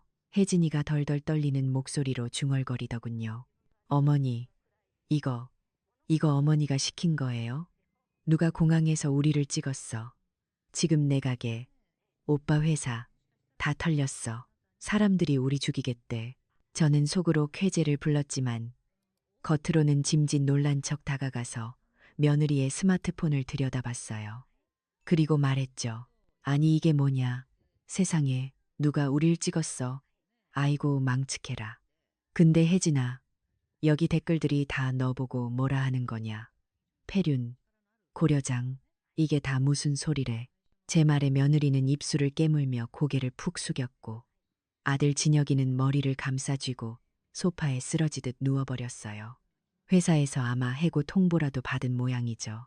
안사돈은 저를 노려보며 사돈, 이거 어떻게 좀 해봐요. 아니라고, 오해라고 해명이라도 좀 해봐요. 라며 억지를 부리기 시작했어요. 저는 그 난장판 속에서 아주 차분하게 그리고 서늘하게 생각했어요. 해명, 오해, 아니요. 이건 오해가 아니라 아주 정확한 팩트죠. 그리고 해명은 제가 할 게 아니라 당신들이 법정에서 그리고 세상 사람들 앞에서 피를 토하며 해야 할 겁니다. 물론 아무도 들어주지 않겠지만요. 그들의 공포에 질린 얼굴을 보니 40년 묵은 체증이 싹 내려가는 것 같았어요. 제가 굳이 소리 지르고 싸우지 않아도 세상이 대신 저들을 벌해주고 있었으니까요. 저는 속으로 차갑게 웃으며 겁에 질린 며느리에게 물 한 잔을 건네주는 척했어요. 물 좀 마셔라. 진정하고. 근데 혜진아, 사람 입이라는 게 참 무서운 거란다. 뱉은 말은 주워 담을 수가 없잖니. 안 그래? 제 말의 뼈를 알아들었는지 혜진이의 눈동자가 심하게 흔들렸어요. 이제 시작이었어요. 인터넷이라는 거대한 감옥, 사회적 매장이라는 형벌이 저들을 옥죄어 오기 시작했으니까요. 저는 이 폭풍이 저 집구석을 완전히 날려버릴 때까지 그저 태연하게 지켜보기만 하면 되는 거였죠. 아주 흥미진진한 구경거리가 될 것 같다는 예감이 들었습니다. 법원의 공기는 유난히 차갑고 건조하더군요. 서울가정법원 제3호 법정. 그 무거운 문을 열고 들어서는데 가슴이 터질 듯 두근거리는 게 아니라 오히려 머릿속이 얼음장처럼 차분해지는 기분이었어요. 피고석에 앉아있는 아들 진혁이와 며느리 혜진이 그리고 방청석 앞줄에 앉아있는 안사돈의 뒷모습이 보였죠. 그들은 아주 말쑥한 정장 차림에 세상에서 제일 억울하고 선량한 표정을 짓고 있더라고요. 며칠 전 집에서 사시나무 떨듯 떨던 모습은 온데간데 없고 법관 앞이라고 또다시 가면을 쓴 거죠. 그 뻔뻔한 연기를 보며 저는 속으로 차갑게 비웃었어요. 그래, 어디 한번 끝까지 발버둥 쳐봐라. 그럴수록 더 깊은 수렁에 빠질 테니. 재판이 시작되자마자 쏟아지는 그들의 거짓말은 정말이지 예술의 경지였어요. 며느리 혜진이는 눈물까지 글썽이며 판사님께 호소하더군요. 시어머니가 평소 손주들을 끔찍이 아끼셨다고, 사업이 어려운 자식들을 위해 먼저 집을 담보로 쓰라고 허락하셨다면서요. 요양원 얘기도 기가 막히게 포장하더라고요. 어머니가 혼자 계시기 적적하다며 공기 좋은 곳에서 친구분들과 어울려 살고 싶다고 하셔서 자기들이 발품 팔아 알아본 거라나요. 효심 지극한 자식들이 어머니의 뜻을 받든 것뿐인데 어머니가 갑자기 마음이 변해 이러시는 걸 이해할 수 없다고 흐느끼는데 와, 정말 배우를 시킬 걸 그랬나 봐요. 제 아들 진혁이도 거들었죠. 어머니가 연세가 드시면서 기억력이 좀 오락가락 하신다고 분명히 인감도장 위치까지 직접 알려주셨는데 지금 와서 위조라니 당치도 않다고요. 자기 엄마를 치매 노인으로 몰아가는 그 입술이 어찌나 매끄럽게 움직이던지 저 입에 40년 동안 밥을 먹여 키운 제 손을 잘라버리고 싶은 심정이었어요. 증인석에 나온 안사돈은 더 가관이었죠. 자기는 그 자리에 같이 있었는데 사돈 어른이 분명 우리 딸 잘 부탁한다며 며느리 손을 잡고 우셨다고, 그 아름다운 장면을 똑똑히 기억한다고 거짓 증언을 늘어놓더군요. 세 사람이 입을 맞춰 없는 사실을 있는 것처럼 꾸며대는데 판사님도 처음에는 그들의 그럴듯한 효자 코스프레에 고개를 끄덕이는 것 같아 순간 아찔했죠. 하지만 거기까지였어요. 제 변호사님이 자리에서 일어나며 묵직한 서류 가방을 열었거든요. 변호사님은 아주 침착하고 단호한 목소리로 말씀하셨죠. 피고 측의 주장이 얼마나 파렴치한 거짓인지 증명할 객관적인 물증들을 제출하겠습니다. 법정 내의 대형 스크린이 켜지고 첫 번째 증거가 재생됐어요. 바로 온 국민이 다 아는 그 공항 폐륜 영상의 원본이었죠. 편집된 짤막한 영상이 아니라 그들이 저를 만나기 전부터 나누던 대화까지 담긴 긴 버전이었어요. 며느리가 안사돈에게 엄마, 저 늙은이 오면 적당히 떼어놓고 가자. 냄새나서 같이 다니기 싫어라고 속삭이는 소리, 아들이 그냥 빨리 보내버려라고 맞장구 치는 소리가 법정에 쩌렁쩌렁 울려 퍼졌죠. 판사님의 미간이 확 구겨지더군요. 방청석에서도 웅성거리는 소리가 들렸고요. 혜진이는 얼굴이 새하얗게 질려 입술을 깨물었고 안사도는 부채질을 하며 딴청을 피우려 애쓰더군요. 하지만 이건 예고편에 불과했어요. 변호사님이 두 번째 증거, 바로 제가 집안 곳곳에 설치했던 몰래카메라와 녹음 파일들을 공개했거든요. 부엌에서 과일을 깎던 제 등 뒤로 들려오던 그들의 추악한 모의가 스피커를 타고 흘러나왔어요. 서류 처리는 완벽해. 어차피 치맥이 있다고 하면 금방 적응해. 약 좀 세게 쓰면 얌전해진대. 그 적나라한 육성이 터져나오는 순간 법정 안은 찬물을 끼얹은 듯 고요해졌어요. 아들이 어쩔 수 없지라고 동조하는 부분에서는 판사님조차 믿기 힘들다는 듯 혀를 차시더라고요. 며느리 혜진이는 비명 같은 신음을 흘리며 고개를 떨구었고 아들놈은 마치 투명 인간이라도 되고 싶은 듯 몸을 잔뜩 움츠렸죠. 거짓말이 탄로난 수준이 아니라 그들의 영혼 밑바닥에 깔린 시커먼 아기가 만천하에 까발려진 순간이었으니까요. 마지막 결정타는 국과수의 필적 감정 결과였어요. 변호사님은 위임장에 찍힌 서명과 제 평소 필적을 확대한 자료를 스크린에 띄우셨죠.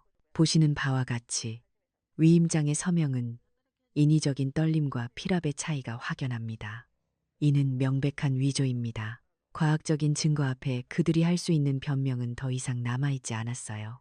혜진이가 아니, 그게 아니라 하고 뭔가 말을 하려 했지만 판사님의 서슬 퍼런 눈빛에 입을 다물 수밖에 없었죠. 그 당당하던 안사돈도 이제는 고개를 푹 숙이고 죄인처럼 앉아있을 뿐이었고요. 판결은 길게 끌 것도 없었어요. 재판장님은 잠시 기록을 검토하시더니 아주 단호하고 명쾌한 주문을 낭독하셨죠. 피고들의 행위는 반인륜적이며 악의적이다. 원고 소유 부동산에 대한 소유권 이전 등기를 말소한다. 땅, 땅, 땅. 법봉 소리가 그토록 경쾌하게 들릴 줄은 몰랐어요. 제 집은 다시 온전히 제 것이 된 거죠. 하지만 진짜 지옥은 그 다음이었어요. 판결의 핵심은 단순히 등기, 말소가 아니었거든요. 변호사님이 제 귀에 대고 설명해 주셨던 그 내용이 현실이 되는 순간이었죠. 집 명의가 제게로 돌아오면서 며느리가 그 집을 담보로 은행에서 빌린 15억 원의 대출은 그 성격이 완전히 바뀌게 되었어요. 담보물이 사라졌으니 그 거액의 돈은 고스란히 혜진이와 진혁이가 갚아야 할 신용대출, 즉 무담보 개인 채무가 되어버린 거예요. 은행 입장에서는 담보가 날아갔으니 즉시 상환을 요구할 테고 당장 갚지 못하면 살인적인 연체 이자가 붙겠죠. 15억이라는 비폭탄이 안전장치 하나 없이 그들의 머리 위로 떨어진 겁니다.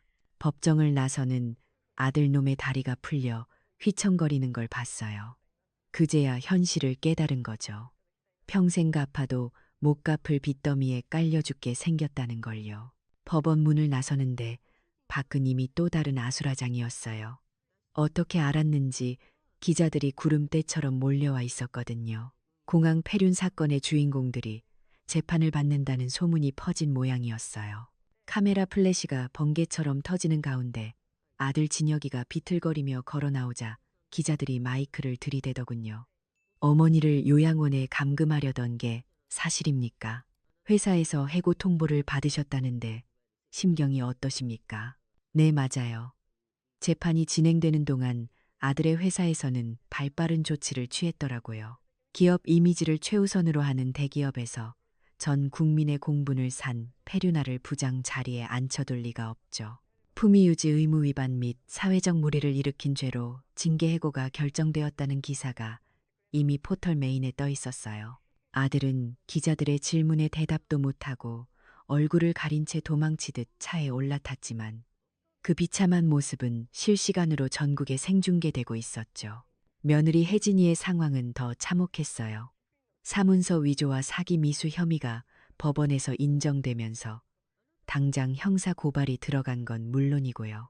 미용 관련 면허를 관할하는 구청에서도 행정처분 절차에 들어갔다고 하더군요.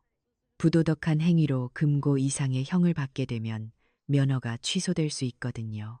게다가 이미 네티즌들의 불매 운동과 별점 테러로 너덜너덜해진 그녀의 스파에는 빚쟁이들이 몰려와 집기류에 빨간 딱지를 붙이고 있다는 소식이 들려왔어요.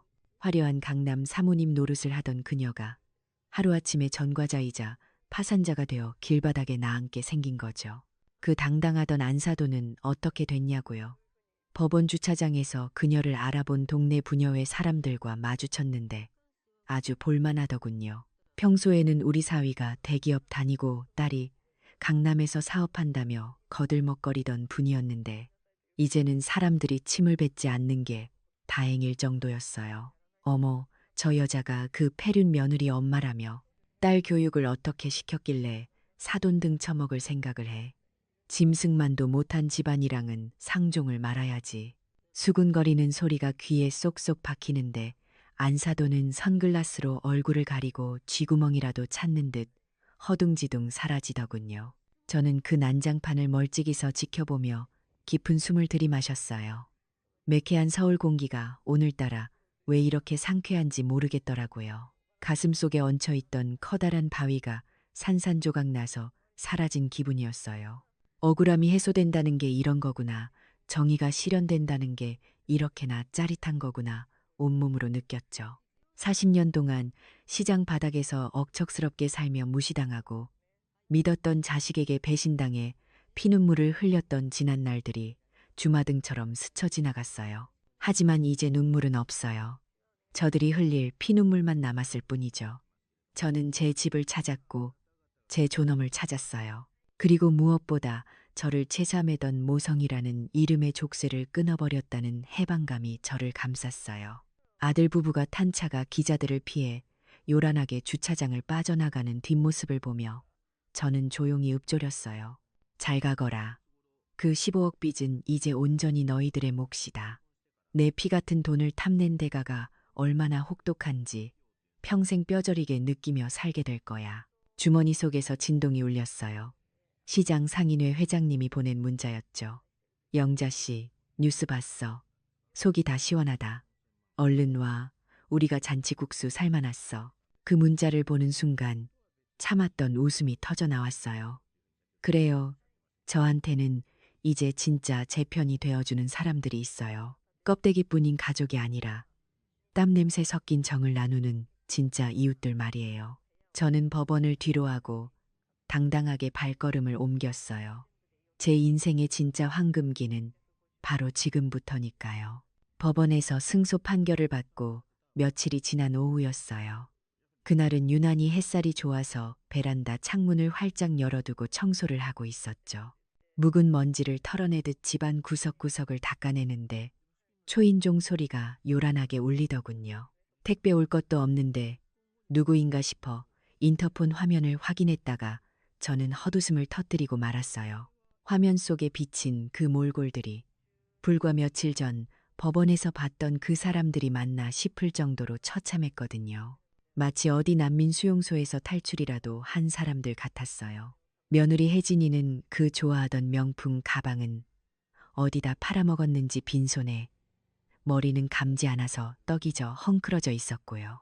우리 아들 진혁이는 넥타이도 없이 구겨진 와이셔츠 차림의 수염이 덥수룩하니 노숙자가 따로 없더군요. 그 뒤에 서 있는 안사도는 더 가관이었어요. 콧대 높게 쓰고 다니던 선글라스는 온데간데 없고 눈이 퉁퉁 부어서는 겁에 질린 표정으로 자꾸 뒤를 힐끗거리는데 아마 빚쟁이들이라도 쫓아온 모양이죠. 인터폰을 받지 않고 가만히 보고만 있으니까 밖에서 문을 쾅쾅 두드리기 시작하더라고요. 어머니, 안에 계신 거 다 알아요. 제발 문 좀 열어주세요. 아들의 다급한 목소리에 애원과 공포가 뒤섞여 있었죠. 저는 잠시 고민했어요. 그냥 경찰을 부를까 하다가 그래도 마지막으로 얼굴을 보고 매듭은 지어야겠다 싶어서 현관으로 나갔어요. 물론 문을 활짝 열어주지는 않았죠. 안에서 안전고리를 단단히 걸고 문을 아주 조금 손가락 하나 들어갈 틈만 남겨두고 열었어요.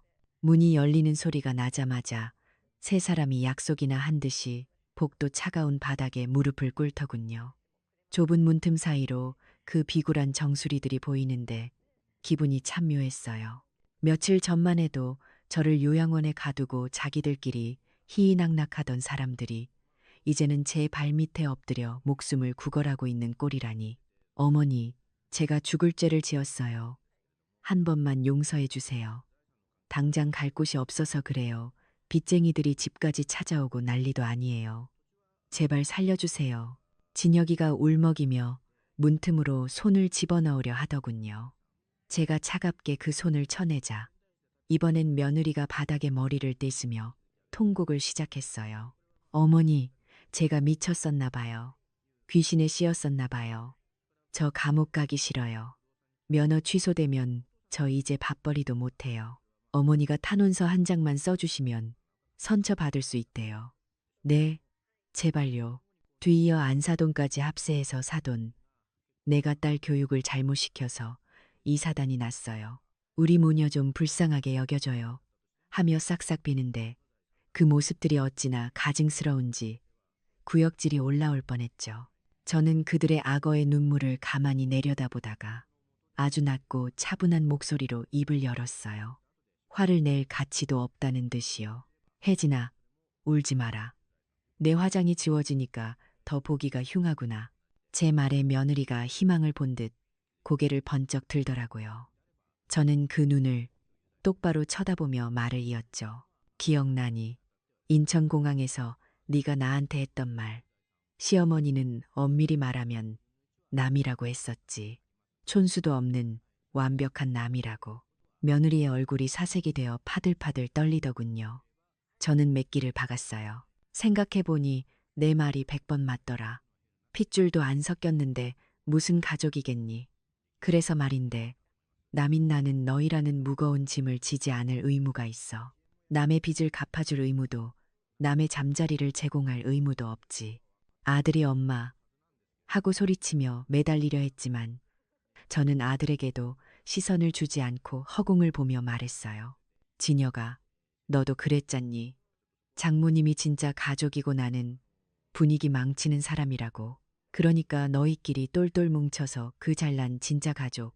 저기 길바닥에 나가서 아름답게 한번 꾸려보렴. 셋이서 아주 끈끈하게 잘 살 수 있을 거야.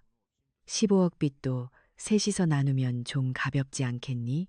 어머니, 그러지 마세요. 저희 정말 길거리에 나앉아요. 며느리가 비명을 지르듯 외쳤지만 저는 더 이상 듣고 싶지 않았어요. 이제 그만 찾아오렴. 내 집 현관 더러워진다. 저는 미련 없이 문을 쾅 닫아버렸어요. 그리고 철컥 하고 도어락이 잠기는 소리를 듣는 순간 제 가슴 속에 남아있던 마지막 미련의 끈도 툭 하고 끊어지는 게 느껴졌죠. 밖에서는 문을 두드리고 발로 차고 울부짖는 소리가 난리가 났지만 저는 태연하게 인터폰 앞으로 가서 경비실 호출 버튼을 눌렀어요. 네, 경비실입니다. 아, 여기 1503호인데요. 문 앞에 잡상인들이 와서 소란을 피우네요. 시끄러워서 살 수가 없으니 좀 쫓아내 주시겠어요? 네, 아주 질 나쁜 사람들이니까 경찰을 부르셔도 됩니다. 잡상인. 제 입으로 자식을 그렇게 부르는 게 마음 아플 줄 알았는데 아니더라고요. 오히려 속이 뻥 뚫리는 것 같았어요. 잠시 후 경비원 아저씨들이 올라오는 소리가 들리고 당신들 뭐야, 나가. 하는 고함 소리와 함께 그들이 질질 끌려가는 소리가 들려왔어요. 엄마, 어머니 하고 부르는 소리가 점점 멀어지더니 이내 복도는 쥐 죽은 듯 고요해졌죠. 완벽한 정적. 제가 그토록 원했던 평화가 찾아왔어요. 저는 떨리는 다리를 진정시키며 거실 소파에 깊숙이 몸을 파묻었어요. 40년 만에 처음으로 느껴보는 감각이었어요. 누군가의 어머니, 누군가의 시어머니가 아니라 온전히 나라는 사람으로 존재하는 그 가벼운 느낌 말이에요. 천천히 몸을 일으켜 거실 한 구석에 있는 낡은 전축을 켰어요. 평소에 아들이 시끄럽다고 못 틀게 했던 클래식 음반을 걸었죠. 웅장한 바이올린 선율이 거실을 가득 채우자 집안 공기마저 우아하게 바뀌는 것 같았어요. 저는 주방으로 가서 아끼던 찻잔을 꺼냈어요. 며느리가 깨뜨릴까봐 찬장 깊숙이 숨겨뒀던 금태가 둘러진 아주 예쁜 잔이었죠. 물을 끓이고 원두를 갈아 천천히 커피를 내렸어요. 집안 가득 퍼지는 고소하고 쌉싸름한 커피 향을 맡으며 창가로 다가갔어요. 창밖으로 강남의 화려한 빌딩 숲이 내려다 보이더군요. 저 아래 어딘가에서 제 아들과 며느리는 빚쟁이들에게 쫓겨 도망 다니고 있겠죠. 하지만 그건 이제 제 알 바가 아니었어요. 그들은 성인이고 자신들이 뿌린 씨앗을 거두는 것뿐이니까요. 따뜻한 커피를 한 모금 머금었어요. 씁쓸하면서도 끝맛은 달콤한 게 꼭 제 인생 같더라고요. 40년 동안 시장 바닥에서 생선 비린내를 풍기며 살았지만 이제 내 남은 인생은 이 커피 향기처럼 은은하고 향기롭게 살 거예요. 아, 좋다. 저도 모르게 혼잣말이 튀어나왔어요. 남이라서 행복하다는 말, 며느리한테 배웠지만 참 좋은 말이네요. 저는 이제 자식이라는 짐을 벗어던진 완벽한 남이 되었으니까요. 음악 소리에 맞춰 발을 까딱거리며 저는 남은 커피를 천천히 음미했어요. 한영자 씨의 진짜 인생은 바로 오늘부터 시작입니다. 가족이라는 허울 아래 희생만 강요받던 영자 씨는 결국 깨달았죠. 나를 지킬 수 있는 건 자식이 아니라 스스로를 존중하는 단단한 마음이라는 것을요. 썩은 가지를 잘라내고 비로소 찾은 평화로운 오후. 그녀의 향기로운 커피 한 잔이 우리에게 진정한 어른의 품격을 보여주네요.